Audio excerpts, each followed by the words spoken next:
Ah, bullies. The people at school that like to pick on others weaker than them. Ugh. In my case at school, there were three ways in which I dealt with bullies. One, physically. Two, verbally. And three, ignoringly. With regards to the first, and having to use physical contact to assert myself against the bully, this story begins at secondary school. During form, when the teacher would go through the register to call names and announce, announcements, there was a boy that sat with me on my desk. He was fine, we would play card games until the bell rang, but one day, he just got it into his little head to call me Cocoa Pops. We were walking down the corridor, and he just wouldn't stop calling me it, even after I'd said, "Stop calling me Cocoa Pops." I should probably mention at this point, in case you're not aware, Cocoa Pops, they're just a brand of cereal, chocolate cereal, and I'm biracial, or mixed race. C-Pops are delicious, by the way, but I'm not them.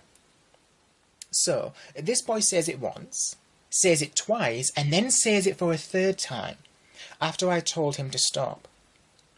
As such, as you do, which is, I think, perfectly reasonable for an average person to do, I blew my top.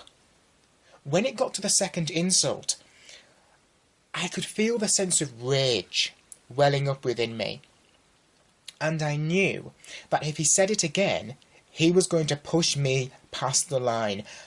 I call it the rage line. It's high, but it can still be reached and crossed. And this guy was just not listening to me. So, I'm past the rage line, my top is blown, brain exposed. Just kidding, about the brain part, but I was angry. So what did I do? I almost instinctively just turned upon my heel, grabbed him by his jumper and pinned him up against the wall and said, rather quite forcefully, so he knew I wasn't playing around here, "Stop calling me Cocoa Pops." I remember hearing some students going past gasp. Then I just threw him away like the dirty rubbish, he was being. Upon reflection, he actually almost fell into a teaching assistant, pushing a trolley with electronic equipment on it, and I distinctly remember that because when I carried on to my lesson, which was IT, information technology, this woman walked up to me and said, "Oh, you almost threw him into me." To which I responded, "So?" And she walked away. The next day the boy wasn't in form, or the next, or the next. It got to the point where the boy was afraid of me and wouldn't walk into the same playground as me. His brother came up to me one day and said that his brother was afraid of me, so I made a point to go around the corner where the guy was hiding, as I said, afraid of me, and let him know that he had nothing to be afraid of. I wasn't holding a grudge. The issue we had was finished, done, over. But I tried to make sure that this guy who was, calling me Cocoa Pops understood why I acted the way I did, which was in response to his behaviour.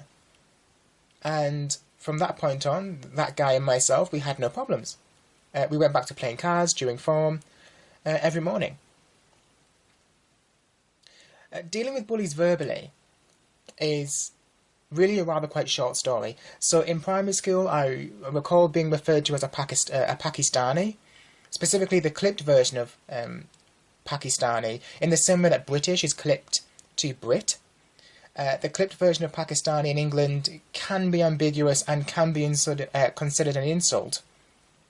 Anyway, when these situations would come up, I would just tell the presumptuous and rather quite assumptive fool that I wasn't from Pakistan, which would shut their ignorant mouths right up. These situations were the easiest to deal with, as they could be dealt with logic. Lastly, when it comes to using ignoring when it comes to bullies, this story takes place a couple of years ago, in adulthood. My girlfriend, now ex, was getting her car washed, and I was just sat next to a wall on the floor playing a game on my mobile phone. A good 10 minutes go by. No problems. until I hear this rather quite weak shout in the distance, "Get a haircut, you black," and then insert the archaic form for children born out of wedlock. At this point, I'm now slightly on edge, since half of my racial makeup has been used as a negative, but the shout was in the distance, so I'm feeling okay-ish. But then a car pulls up beside me, and I hear the same line said at me again, only this time a lot more clearly, and I kept my head down. Focus on the mobile game, ignore. After a few seconds, when the deplorable realised there was no reaction from me, another person in the car said, "Oh, come on, let's just go." And when this person said it, I think they were female, I'm not sure, but they sounded ashamed and hurt. And that slight inflection of shamefulness and hurt in her voice made me feel as if I wasn't alone. It was weird. I was fully on edge during the encounter when the car pulled up, although I didn't realise this until after they had driven away. When I noticed my breath was held and my heart was racing, I thought, if this descends into violence, at least there is a person who may be willing to help me. And that realisation that I may have help took a slight edge off the edginess I was feeling. I meet up with my girlfriend, now ex, and I'm feeling the full effects of that fight or flight response. I am awash with anger mixed with fear, although I wasn't aware of the fear until I got inside my house, and my mother asked me to go to the shop, and I just could not move. I couldn't do it. It was stupid. But I just wanted to retreat into a shell, since it had been a long time up until that point that I had encountered racism, but more specifically by adults.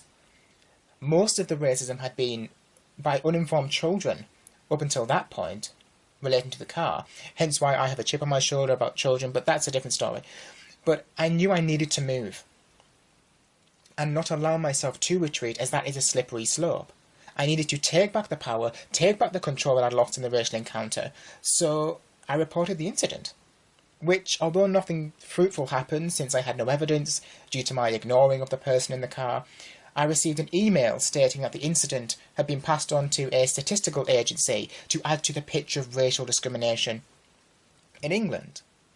And although nothing happened, just being able to report the incident to the police, to make a police report, and to know that it was against the law, psychologically made me feel a lot better. Knowing that the police would hear me made me feel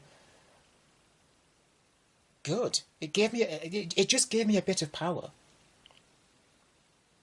Again, just made me feel better, and in time I got over the experience, but I still remember it, and I have lasting effects from it to a certain extent, as now I always wear a what's it called? A snapback? Those like American snapback hats. Even when my hair is short, to keep my hair covered, as well. I don't want to be singled out for my hair, and, well, racially abused for it. So, in conclusion, those are the 3 ways which I dealt with bullies. Physically, verbally, and via just ignoring them. My bullying situations have mostly been racially charged due to my half-blackness, but I have witnessed and or heard about bullying regarding other people relating to disability, gender, sexual orientation, pregnancy, hair colour, financial status, IQ, religion, age, attractiveness, weight, amongst many others. Racial incidences, they're just my personal cross to bear. Other people have their own crosses and bullying encounters. If you have or are currently being bullied, these are the ways in which I dealt with it. But there are many other ways to deal with bullying, such as telling a parent, teacher, friend, work colleague, manager, etc. Just someone to help you stop the bullying, as it isn't nice and nobody asks for it. If you've never been bullied, I'm rather quite jealous of you. If you are currently being bullied, I hope you find your own way to deal with it. Whether that is on your own, like I did, or with someone by your side. And with that, that's the end of this particular tale regarding my experiences with bullying. Thank you for listening.